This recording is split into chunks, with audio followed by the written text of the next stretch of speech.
दोस्तों, ये कहानी एक ऐसी लड़की की है जिसके पिता ने घर से भागकर अपनी पसंद की शादी की थी।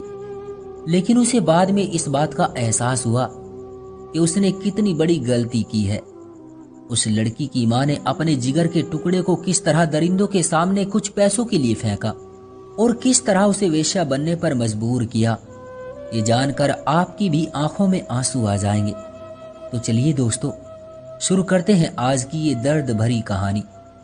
मुझे नहीं पता मेरे माँ बाप की शादी किन हालात में हुई। जब से मैंने होश संभाला अपने माँ बाप को एक दूसरे से नाखुश ही पाया। बचपन की बातें इतनी याद तो नहीं, मगर थोड़ा बहुत जो याद है वो ये है कि मेरी माँ मेरे पिता से हर समय लड़ती झगड़ती रहती थी। मेरे पापा एक पढ़े लिखे खूबसूरत और रहमदिल व्यक्ति थे और किसी कॉलेज में प्रोफेसर थे, जबकि मेरी माँ एक अनपढ़ और बदसूरत सी औरत थी। ऐसे शब्द अपनी माँ के लिए बोलना सही तो नहीं है, लेकिन पूरी कहानी सुनकर आपको अंदाजा होगा कि मैंने ऐसा क्यों कहा। फिर भी पापा यही कोशिश करते थे कि किसी तरह माँ सुधर जाए, जबकि मेरी माँ हर समय अपने मायके को याद करती रहती थी। वो कहती थी कि वहां उनको बहुत आज़ादी थी, शायद यही उनके नाखुश रहने की वजह थी। और मेरे पापा जो एक बहुत अच्छे इंसान थे, माँ पर पाबंदियां लगाए रखते थे।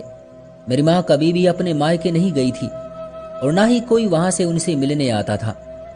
जब मैं 13 साल की हो गई तो मेरी माँ ने अपने मायके वालों से बातचीत की। उनके बहुत बार फोन करने पर उनका भाई उनसे मिलने के लिए आया। अपने मामा को देखकर एक दफा तो मैं घबरा ही गई थी। वो स्याह रंग का एक बहुत ही मोटा और बहुत ही बुरा इंसान था। चेहरे पर एक गहरा जख्म का निशान था और बातचीत से भी बहुत बुरा इंसान लग रहा था। मेरी माँ ने उसका नाम शुभम बताया। पापा को उसका हमारे घर आना बिल्कुल भी अच्छा नहीं लगा था। वो नाराज होकर घर से चले गए और जाते जाते माँ को कह गई, जब मैं वापस आऊं तो मुझे ये यहाँ नजर नहीं आना चाहिए। मेरी माँ ने पापा के जाते ही उनकी आओ भगत शुरू कर दी। शुभम भी माँ को देखकर बहुत खुश था। दोनों काफी देर तक बातें करते रहे और फिर जैसे वो व्यक्ति अचानक आया था वैसे ही घर से अचानक चला गया। मुझे नहीं पता मेरी माँ और उसमें क्या बातचीत हुई, मगर अगले दिन से ही माँ ने पापा से झगड़ा करना शुरू कर दिया और हर समय तलाक लेने की कहने लगी। मेरी माँ अब मेरे पापा को हर समय कोसती रहती कि उसने मेरी आज़ादी छीनकर मेरी जिंदगी तबाह कर दी है और अब वो बिल्कुल भी इस नर्क में नहीं रह सकती। पापा ने माँ को समझाने की बहुत कोशिश की, मगर वो किसी भी हालत में मानने को तैयार न हुई। उस पर पापा ने कहा कि तुम्हें तलाक एक शर्त पर दूंगा कि बच्चे अपने पास रखूंगा। माँ को मेरे भाई की जरा भी परवाह नहीं थी। वो वैसे भी हर समय बीमार रहता था और माँ की गोद में जाने के लिए रोता रहता था, जबकि माँ उसे दुत्कारती रहती थी। लेकिन मेरी माँ मुझे नहीं छोड़ना चाहती थी। मैं अपने पापा से बहुत प्यार करती थी और वो भी मुझे बहुत चाहते थे। माँ को शायद इस बात का पता था कि मैं हरगिज उनके साथ नहीं जाऊंगी, इसलिए चोरी छुपे शुभम के साथ मिलकर उन्होंने प्लान बनाया और एक रात सबको दूध में नशा मिलाकर पिला दिया। बेहोशी में मुझे इतना याद रहा कि रात को माँ ने शुभम के साथ मिलकर मुझे गाड़ी में बैठाया और फिर चल दिए। अगली सुबह जब मुझे होश आया तो मैं माँ के मायके में थी। अजीब सी जगह और बहुत ही गंदा सा घर था, जो एक बहुत ही पतली और छोटी सी गली में था, जिसमें शुभम की तरह के और बहुत सी औरतें, मर्द और बच्चे मौजूद थे। मैं घबराकर रोने लगी। पापा बहुत याद आ रहे थे। जब मैंने ज्यादा चीखना चिल्लाना शुरू किया तो शुभम ने मुझे बुरी तरह मारा और धमकी दी कि अब आवाज निकाली तो मैं तुम्हारे भाई का गला घोट दूंगा। यही नहीं, उसने उस कमजोर से बच्चे को उठाकर जमीन पर पटक दिया, जिससे वो मासूम बेहोश हो गया। मैं अपने भाई से बहुत प्यार करती थी, इसलिए उसकी खातिर चुप हो गई।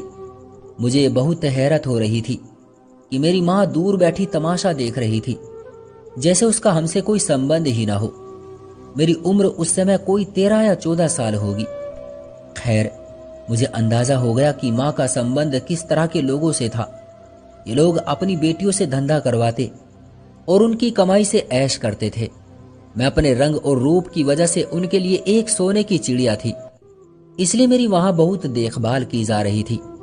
माँ ने मुझे शुभम के हवाले कर दिया और खुद नशा करके पड़ी रहती थी।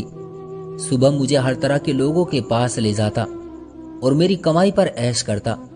मेरी कमजोरी मेरा भाई था। मेरा भाई उसके पास था, जिसकी वजह से मुझे ब्लैकमेल किया जा रहा था। मैं जानती थी कि अगर मैं भाग गई तो मेरे भाई को वो जिंदा नहीं छोड़ेगा। वैसे भी शुभम पुलिस और बड़े बड़े आदमियों से संबंध रखता था। ऐसे हालात में मुझे किसी से मदद की कोई उम्मीद नहीं थी। मुझे हैरत थी कि मेरे पापा ने मेरी कोई मदद क्यों नहीं की थी। वो हमें ढूंढते हुए क्यों नहीं आए। मैं इस जिंदगी से बहुत नफरत करने लगी थी और हर समय ऊपर वाले से प्रार्थना करती रहती थी कि मुझे इस नर्क जैसी जिंदगी से छुटकारा दे दे। ऊपर वाले ने मेरी प्रार्थना सुन ली। हुआ यूं कि एक दिन मेरी माँ ने मुझे संदूक से कपड़े निकालने को कहा। मैंने संदूक खोला तो उसमें एक पुरानी सी एल्बम पड़ी थी जिसमें मेरे पापा की तस्वीर थी। मैंने वो तस्वीर निकाल कर छुपा ली और वॉशरूम जाकर उस तस्वीर को देखकर बहुत रोती रही। मेरे आंसुओं से वो तस्वीर भीग गई और उस तस्वीर के भीगने से उस पर लिखा हुआ एक टेलीफोन नंबर सामने आ गया, जिसकी स्याही मिट चुकी थी, लेकिन पेन के दबाव से पड़ने वाले निशान अभी बाकी थे। मैंने वो नंबर याद कर लिया और अपने पापा की वो तस्वीर छुपा ली। अब मैं इस इंतजार में रहने लगी कि इस नंबर पर कॉल करूं और देखूं कि आखिर ये किसका नंबर है। एक दिन मुझे मौका मिल ही गया। सुबह एक व्यक्ति को लेकर आया। वो शराब के नशे में धुत था। मेरे पास आते ही वो सो गया। उसका मोबाइल उसके हाथ में था। मैंने वो नंबर मिलाया तो दूसरी तरफ किसी बूढ़ी औरत ने फोन उठाया। मैंने अपने पापा का नाम लेकर रोना शुरू कर दिया। उन्होंने मुझसे पूछा कि आप जिसका नाम ले रही हैं वो आपके कौन है। मैंने बताया कि वो मेरे पापा हैं। इतने में उस औरत की आवाज भारी सी हो गई और उन्होंने फोन किसी आदमी को दे दिया। उस आदमी ने बड़े प्यार से मुझसे कहा कि बेटी, तुम किस जगह हो। मुझे उस जगह के बारे में जितना पता था मैंने बता दिया। उसने मुझसे कहा कि यह बात किसी को पता नहीं चलनी चाहिए कि तुम्हारी हम लोगों से कोई बात हुई है। उसके बाद टेलीफोन बंद हो गया। मुझे डर था, अगर सुबह ये बात शुभम को पता चली तो क्या होगा। सुबह होते ही मेरे कमरे का दरवाजा जोर जोर से बजने लगा। मैंने घबराकर दरवाजा खोला तो शुभम और मेरी माँ की दुख भरी शक्ल नजर आई। उन्होंने मुझे जल्दी से पीछे दरवाजे से निकलने को कहा। जैसे ही हम पिछले दरवाजे पर पहुंचे तो गली में पुलिस की गाड़ियां नजर आई। हम वापस पलटे, मगर तब तक बहुत देर हो चुकी थी। पुलिस के सिपाही हमारे सर पर पहुंच चुके थे। उन्होंने फौरन मेरी माँ को गिरफ्तार किया और थाने ले गए। वहां पर एक बूढ़ी औरत और एक बूढ़ा आदमी मौजूद था। उनका चेहरा मेरे पापा के जैसे लग रहा था। मैंने रोना शुरू कर दिया। उस औरत ने फौरन मुझे अपने सीने से लगा लिया और मुझे तसल्ली दी। थानेदार ने हमें फौरन उन दोनों के हवाले कर दिया। वो लोग हमें एक आलीशान हवेली में ले आए। हवेली की हर दीवार पर मेरे पापा की जवानी की तस्वीर लगी हुई थी। मेरे पूछने पर उन्होंने बताया कि वो दोनों मेरे दादा दादी थे। मुझे बहुत खुशी हुई कि कोई तो अपना मिला। बाकी की कहानी मुझे बाद में मेरे दादा और दादी ने सुनाई। मेरे पापा एक बहुत अच्छे व्यक्ति थे। किसी बात पर उनका दादा से झगड़ा हुआ तो उन्होंने घर छोड़ दिया। जिद्दी इतने थे कि फिर बात तक न की। मेरे दादा ने उन्हें बहुत ढूंढा मगर कामयाब न हुए। उस बीच मेरे पापा ने मेरी माँ से शादी कर ली और शादी के 1 साल बाद मेरा जन्म हुआ तो मेरे पापा को अपनी गलती का एहसास हो गया था, मगर मेरी वजह से मेरी माँ को नहीं छोड़ सकते थे और मेरी माँ की वजह से अपने खानदान में वापस नहीं जा सकते थे। खैर, हम बहन भाई को अपने दादा के घर में सुकून मिल गया और थानेदार के पूछने पर शुभम और मेरी माँ ने बताया कि उस दिन मुझे किडनैप किया गया था तो उन दोनों ने मिलकर मेरे प्यारे से पापा का गला घोट दिया था। मेरे दादा ने उन पर केस कर दिया और दोनों को फांसी की सजा हो गई। इस कहानी को 10 साल बीत गए हैं। मेरी शादी मेरे दादा के दूर के रिश्तेदार के बेटे से हो गई और अब मैं अपने पति और बच्चों के साथ बहुत खुश हूँ और बहुत अच्छी जिंदगी गुजार रही हूँ। दादा ने मेरे भाई को पढ़ने के लिए अमेरिका भिजवा दिया और अब मुझे अपनी जिंदगी से कोई शिकायत नहीं है और अब मैं हर समय ऊपर वाले का धन्यवाद करती रहती हूँ। मगर एक दुख अब भी मेरे दिल में बाकी है कि आखिर मेरी माँ ने ये सब क्यों किया। मेरे पापा के साथ उन्हें क्या तकलीफ थी। उन्हें एक इज्जत की जिंदगी मिल रही थी। एक अच्छे प्यार करने वाले पति को छोड़कर बुराई की दलदल में फंसने की क्या जरूरत थी। वो इतनी बुरी क्यों थी कि उन्होंने अपनी औलाद को भी दांव पर लगा दिया। शायद ये सही है कि इंसान अपनी फितरत को नहीं बदल सकता और वो जहां का होता है वहीं उसे सुकून मिलता है। बस ऊपर वाले से ये प्रार्थना करती हूँ कि ईश्वर किसी को ऐसी मां न दे जो खुद अपने हाथों अपनी बेटी, अपने जिगर के टुकड़े को रोज इस तरह दरिंदों के सामने फेंक दे, सिर्फ अपनी अय्याशी के लिए। वहां सिर्फ मैं ही नहीं बल्कि और भी बहुत सी लड़कियां आती थी जो किसी न किसी मजबूरी को बताकर ये पाप करती थी।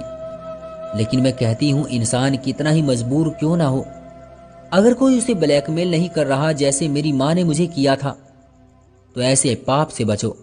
मेहनत मजदूरी करके पेट पाले, ऊपर वाला सब बेटियों के नसीब अच्छे करे। याद रखें, आज आप किसी की बेटी के साथ जैसा व्यवहार करेंगे, कल आपकी बेटी के साथ भी वैसा ही होगा। ये दुनिया है साहिब, एक ना एक दिन यहां कर्ज चुकाना ही पड़ता है। तो दोस्तों, ये थी हमारी आज की कहानी। उम्मीद करते हैं कि आपको भी पसंद आई होगी। आपका क्या कहना है इस कहानी के बारे में, कमेंट करके हमें जरूर बताएं। वीडियो को लाइक करके चैनल को सब्सक्राइब कर लीजिए और साथ में घंटी को दबाकर ऑल पर सेट कर लीजिए ताकि आने वाली वीडियो आपको तुरंत मिले। मुझे दीजिए अगली वीडियो तक इजाजत, तब तक के लिए धन्यवाद।